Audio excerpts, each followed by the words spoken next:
ආයුබෝවන් පුතේ. අද මම ඔයාලත් එක්ක සාකච්ඡා කරන්න යන්නේ සද්ධර්ම රත්නාවලියේ එන මට්ට කුණ්ඩලී කතාවස්තුවේ අර්ථසාරය. ඒ කියන්නේ මේකේ අන්තර්ගතය තුල තියෙන කතාවේ මොනවද වෙන සිද්ධිදාම කියන එක. ගොඩක් වෙලාවට අපිට දැන් ਵਿਚාරයක් ලියද්දී මෙන්න මේ කතාව මතකේ තියෙන්න ඕනේ. ඒ කියන්නේ මේ කතාව පෙළගැස්ම මතකේ තියනවා නම් විතරයි අපිට ਵਿਚාරයක් ගොඩනගා ගන්න පුළුවන්. ඒ හින්දා අපි අද අධ්‍යයනය කරමු මේ මට්ට කුණ්ඩලී කතාවස්තුවේ තියෙන අර්ථසාරය. එහෙනම් අපි ඉස්සෙල්ලා බලන්න ඕනේ බණ කතාවක් ගත්තහම ළමයි මේ බණ කතාව තුලින් සමාජයට මොනවද දෙන්න උත්සාහ කරන්නේ? සමාජයකට මේ බණ කතාවක ප්‍රධාන පරමාර්ථය වෙන්නේ ධර්ම කරුණු ඉදිරිපත් කරන එක. එහෙම නැත්නම් හොඳ උපදේශ ඉදිරිපත් කරන එක. එතකොට මේ සද්ධර්ම රත්නාවලිය රචනා කරද්දී පාලි ධම්මපදට කතාව මුලාස කරගෙන මේ රත්නාවලිය රචනා කරද්දී ධර්මසේන හිමියෝ මේකෙදි එයාගේම ලක්ෂණ නැත්නම් එයාගේම ස්වාධීන ලක්ෂණ යොදා ගනිමින් ධර්මෝපදේශ විදිහට තමයි මේක ඉදිරිපත් කරලා තියෙන්නේ. ඉතින් මෙයා මේ කතාව ආරම්භයේදීම කියනවා සුළු වූ කුසල කර්මයක ප්‍රතිඵලය මහා ආනිසංසයක් වෙන විදිහ මම මේ කතාවස්තුවෙන් දක්වනවා කියලා. ඉතින් පුතේ මේ කතාව තුළ ඒක වෙනවද? අපි එහෙනම් බලමු මේකේ ඒක කොහොමද ගොඩනගලා කතුවරයා ඉදිරිපත් කරලා තියෙන්නේ කියලා. right. හරි. දැන් හොඳට අහගන්න. බලන්න දැන් මේ ಭಾರತೀಯ සමාජය ගත්තාම කියන්නේ ඉන්දියානු සමාජයේ මූලාශ්‍ර කරගත්ත කතාවක් නෙමෙයි අපේ මට්ට කුණ්ඩලී කතාවස්තු කියන්නේ. එතකොට මේ සැවැත් කියන නුවර ಭಾರತයේ සැවැත් කියන නුවර ඉන්නවා එක බමුණු. මේ බමුණගේ නම තමයි පුතේ අදින්න පුබ්බක බමුණ. මේ බමුණා ඊටමත් ලෝභයි. හරිම ලෝභ මිනිස්සෙක්. ඒ කියන්නේ තමන්ගේ ළඟ තියෙන ධනෙ පිළිබඳව පුදුම ආසාවක් මේ මිනිස්යාට තිබ්බේ. ඉතින් මේ මිනිසයා මේ ධනය කිසිම දෙයකට වියදම් කරන්නේ නැහැ. තමන්ගේ අත්‍යවශ්‍යම දෙයක් වෙනුවෙන් නිසා අර අත්‍යවශ්‍ය දෙයකටවත් මෙයා වියදම් කරන මේ ප්‍රමාණය අඩුයි. ඒ තරම් ලෝභ මිනිසෙක්. ඉතින් මේ බමුණට මේ ඉපදෙනවා පුතේ. මේ බමුණටයි බැමිණියටයි ඉපදෙනවා පුතේ. ඉතින් මේ පුතාගේ නම තමයි මට්ට කුණ්ඩලී. ඒ නම වැටෙන්න හේතුව තමා ළමයි. දැන් මේ මට්ට කුණ්ඩලී කියන නම වැටෙන්න හේතු වෙලා තියෙන්නේ. මේ අදින්න පුබ්බක බමුණා තමන්ගේ දරුවට කුණ්ඩලාභරණ එහෙම නැත්නම් කන් පළඳනවා. කන් ආභරණයක් සකසන්න ඕන වුණ අවස්ථාවේදී ඒ රන් කර්මාන්තය කරන මිනිස්සෙක්ට නැත්නම් පුද්ගලයෙක්ට කියලා ඒක කරන්නේ නැතුව ඒක කරොත් තමන්ගේ මිල නැත්නම් මුදල් වියදම් වෙන නිසා මෙයාම අර රත්තරන් අරගෙන මෙයාම ඒ රත්තරන් කැබැල්ල තලලා අර පුතාගේ කනේ එල්ලනවා. ඉතින් අර කිසිම හැඩයක් නැති කන් පලන්නාවක් එල්ලපු ඒ දරුවට නම වැටෙනවා පුතේ මට්ට කුණ්ඩලී කියලා. මට සිලිටු කුණ්ඩලාභරණයක් පළඳින තැනැත්තා මට්ට කුණ්ඩලී කියලා හැදිනවා. ඉතින් මෙන්න මේ පුතා කාලෙත් එක්ක වැඩිමාල් භාවයට පත් වෙද්දී වයස යද්දී අවුරුදු 16 විතර වෙද්දී මෙයාට හැදෙනවා රෝගයක්. හරිද? දැන් පාණ්ඩුව කියලා රෝගයක් තියෙනවා. මේ පාණ්ඩු රෝගය හැදුනම ළමයි සාමාන්‍ය ශරීරය දිය වෙනවා. ඒ කියන්නේ ශරීරය කෙට්ටු වෙනවා. ඉතින් මේ පුතාට මේ රෝගය හැදුනට පස්සේ මේ පුතාගේ අම්මට මේ වෙනස තේරුණා. ඉතින් දවසක් බමුණට ගිහින් කියනවා පුතේ බමුණාණනි අපේ පුතාට මොකක් හරි රෝගයක් තියෙනවා. ඉතින් ඒකට අපි මොකක් හරි පිළියමක් කරන්න ඕනේ. ඔබතුමාට පිළියමක් කරන්න පුළුවන්. ඒ වෙලේ මෙන්න මේ බැමිණිය කියපු කතාව අහලා අදින්න පුබ්බක බමුණ කියනවා පින්වත් බැමිණිය කුමක් කියයිද?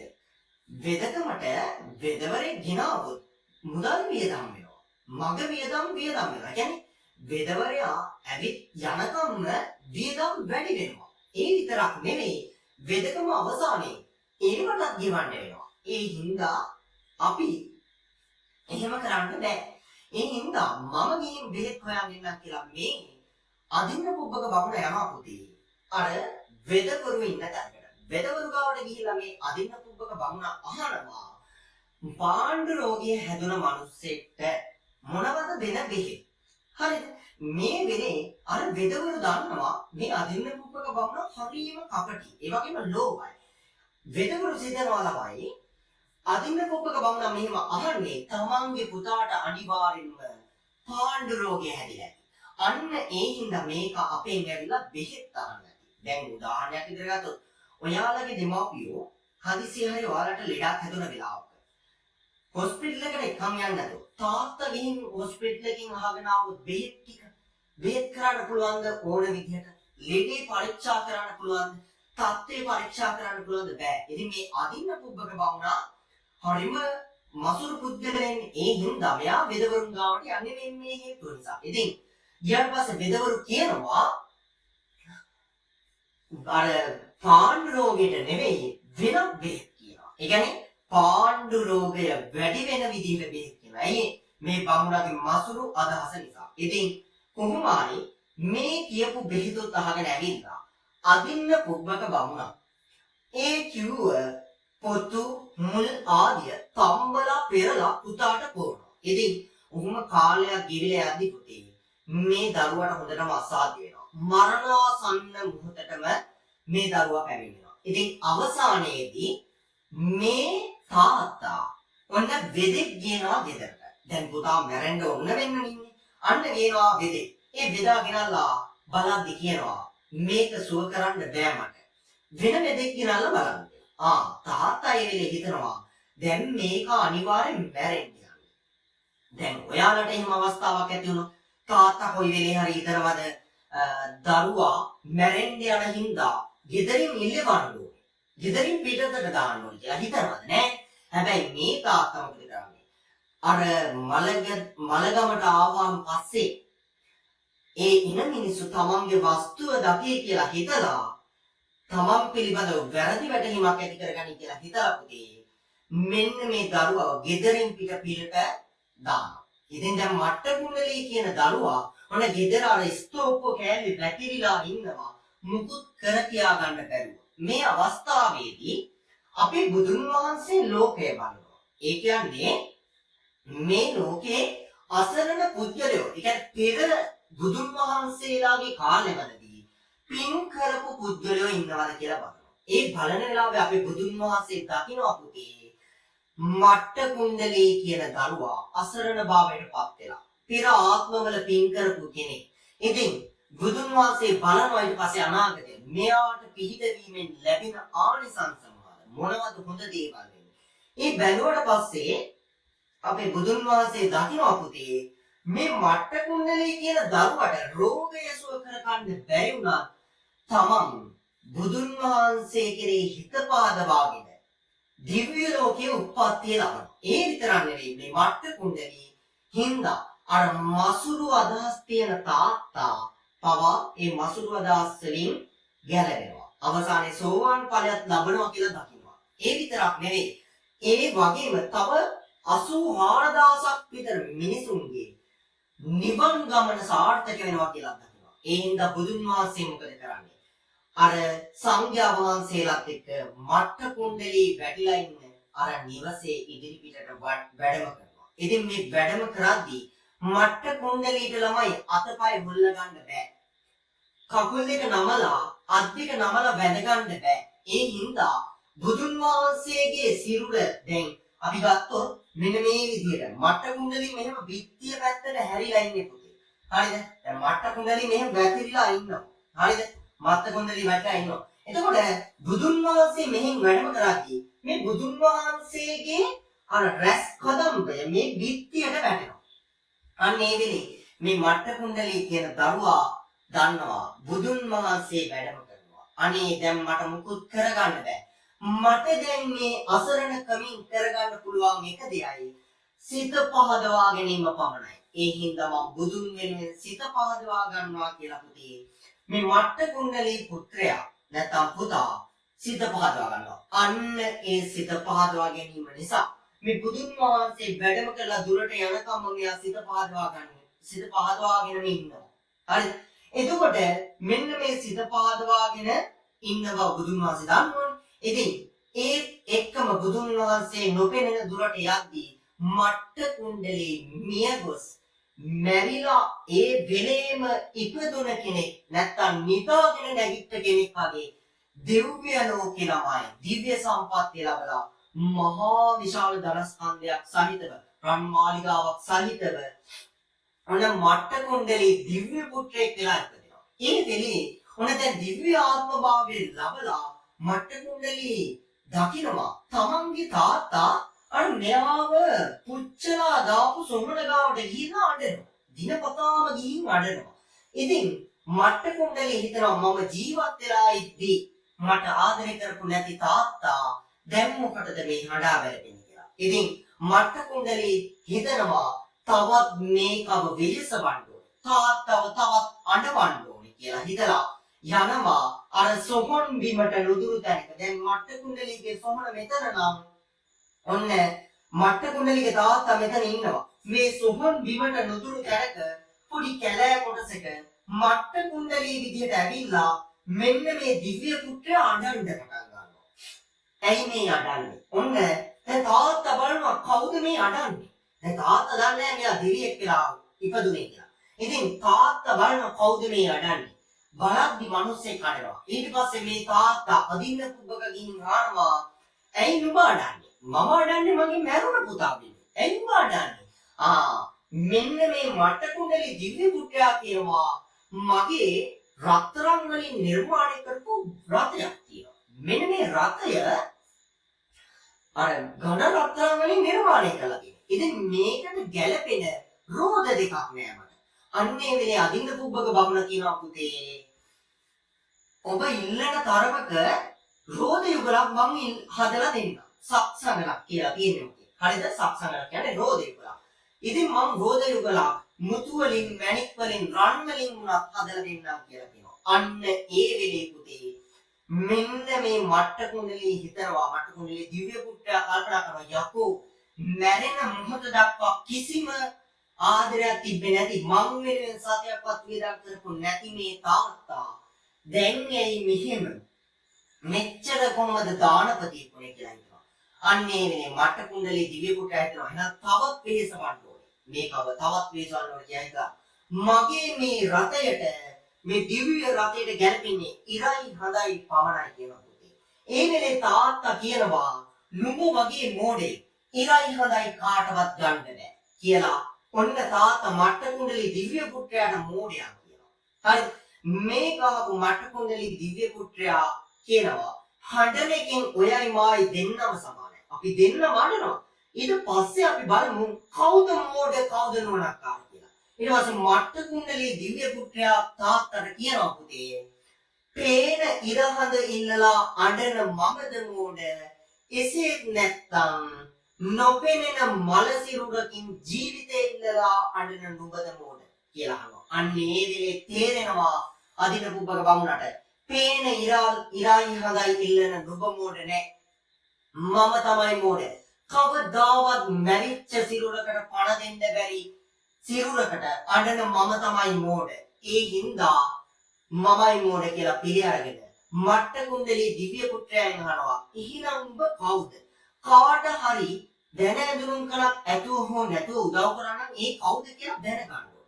මට්ට කුණ්ඩලීගෙන් අහුවට පස්සේ කියනවා මම නුඹගේ පුතා මට්ට කුණ්ඩලී. මම දිව්‍ය ලෝකයේ ඉපදුනා.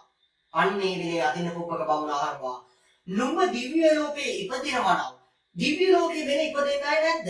ඉපදුන දවසේ ඉඳන් පින්කමක් කරලා නැති නුඹ වගේ කෙනෙක් කොහොමද දිව්‍ය ලෝකේ ඉපදෙන්නේ කියලා. ඉතින් මේ වෙලේ මට්ට කුණ්ඩලී කියනවා බුදුන් වහන්සේ ගැන හිත පාදවා ගත්ත හින්දා මම දිව්‍ය ආත්ම භාවයක් ලබලා ඉපදුනා. මේක සැක නිසා මට්ට කුණ්ඩලී කියනවා නුඹම ගිහින් බුදුන් වහන්සේගෙන් ධර්මය ශ්‍රවණය කරලා අහගන්න කියලා. ඉතින් අදින්න පුබ්බක බමුණ කවදාවත් දානයක් දුන්නේ නැති මිනිසයා ගෙදර ගිහින් බැමිණියට කියනවා බුදුන් වහන්සේ ඇතුළු පිරිස වැඩම කරනවා අපේ ගෙදරට. ඊට කලින් බුදුන් වහන්සේට ආරාධනා කරනවා.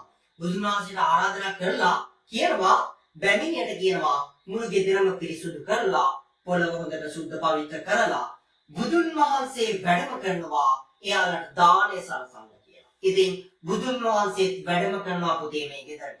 ඒ වැඩම කරලා අවසානයේ ඔන්න ධර්ම සභාවක් රැස් වෙනවා. ඒකේ ඉන්නවා සම්‍යක් දෘෂ්ටිකයෝ හා මිත්‍යා දෘෂ්ටිකයෝ. පුතේ මේ සම්‍යක් දෘෂ්ටිකයෝ කියන්නේ අපි නිවැරදි දැකීම් තියන අය. හොඳ දැක්මක්, හොඳ ආගම දහම පිළිබඳව අවබෝධයක් තියන අය. අර මිත්‍යා දෘෂ්ටිකයෝ කියන්නේ අපි වැරදි දැකීම් තියන පිරිස. ඉතින් පුතේ මේ වැරදි දැකීම් තියන පිරිස ඇවිල්ලා ඉන්නවා එතන. මිත්‍යා දෘෂ්ටිකයෝ සම්‍යක් දෘෂ්ටිකයෝ දෙකොල්ලම. ඉතින් අදින්න පුබ්බක බමුණ බුදුන් වහන්සේගෙන් ධර්මය අහන්න පටන් ගන්නවා. බුදුන් වහන්සේගෙන් අහනවා නුඹ වහන්සේ කෙරෙහි සිත පාදවාගෙන දිව්‍ය ලෝකයේ ඉපදුන මිනිස්සු ඉන්නවද? බුදුන් වහන්සේ කියනවා ඉන්නවා. කවදා හරි නුඹගේ පුතාවත් හම්බෙලා කිව්වද? ඒ වෙලේ කියනවා අදින්න පුබ්බක බමුණා කොහේදීද? කොතනදීද මට පුතෙක් හම්බුනේ? ඒ වෙලේ කියනවා බමුණාණනි නුඹ දවසක් සොහොනේ හඬ හඬ ඉද්දී දිව්‍ය පුත්‍රේ තමයි නුඹගේ පුතා විදියට සෝහන් බීමට ඇවිල්ලා හඬ හිටියේ. නුඹගේ පුතා දිව්‍යාත්ම භාවයක් ලබලා තියෙන්නේ.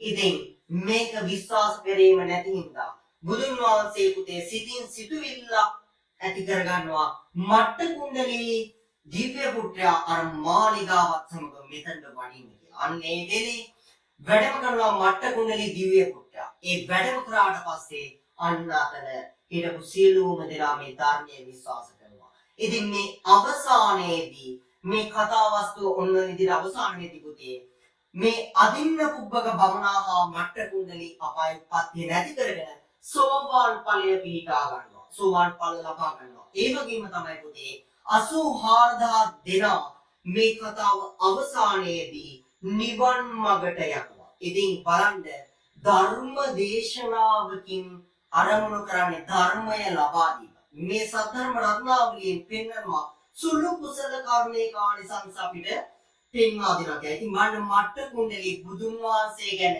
අර ක්ෂණයකින් සිත පාදවා ගැනීමේ අරමුණ නිසා දිව්‍යාත්ම භාවයක් ලබනවා. ඒ විතරක් නෙවෙයි ඒ කුසල කර්මය නිසාම අර මහා විශාල පිරිසක් පුතේ ඒ සංසාර ගමනින් එතර වෙන්න මඟ පෑදෙනවා. ඉතින් බලන්න සුළු වූ කුසල කර්මයක ආනිසංස මේ මට්ට කුණ්ඩලී කතා වස්තුවෙන් පෙන්නලා තියෙන විදිය. ඉතින් ඔබට මෙම පාඩමේ සම්පූර්ණ අර්ථ සාරයක් සහිතව වචන අර්ථයක් සහිතව ඉගෙන ගැනීමට අවස්ථාවක් තියෙනවා. අපේ Zoom පන්තියත් එක්ක සම්බන්ධ වෙන දරුවන්ට. සම්බන්ධ වීමට අවශ්‍ය දරුවෝ ඉන්නවා නම් මෙන්න මේ අංකයට අපිට WhatsApp පණිවිඩයක් යොමු කරන්න. 077 346යි 2008 කියන නම්බර් එකට ඔයාලා WhatsApp message එකක් යොමු කරන්න පුළුවන්. එහෙනම් ඔයාලට අපේ මේකේ අර්ථ සහිතව යන වචනෙන් වචනයට අර්ථ නිරූපණය කරලා අපි අර්ථ පැහැදිලි කරන කතාවත් ඔයාලට ඉගෙන ගන්න පුළුවන්. ඒ වගේම 2026 27 දරුවන්ගේ නව පන්තිත් මේ වෙද්දී ආරම්භ වෙලා තියෙනවා. ඉතින් 2026 දරුවන්ගේ මාස 6න් සිලබස් එක ආවරණය වෙන පන්තියක් පුතේ මේ වෙද්දී ආවරණය වෙලා තියෙනවා. ඉතින් ඔයාලට අපේ WhatsApp එකේ message එකක් දාලා ඔයාලට අපිත් එක්ක සම්බන්ධ වෙන්න පුළුවන්. එහෙනම් සියලුම දරුවන්ට බුදු සරණයි පරිස්සමින් ඉන්න.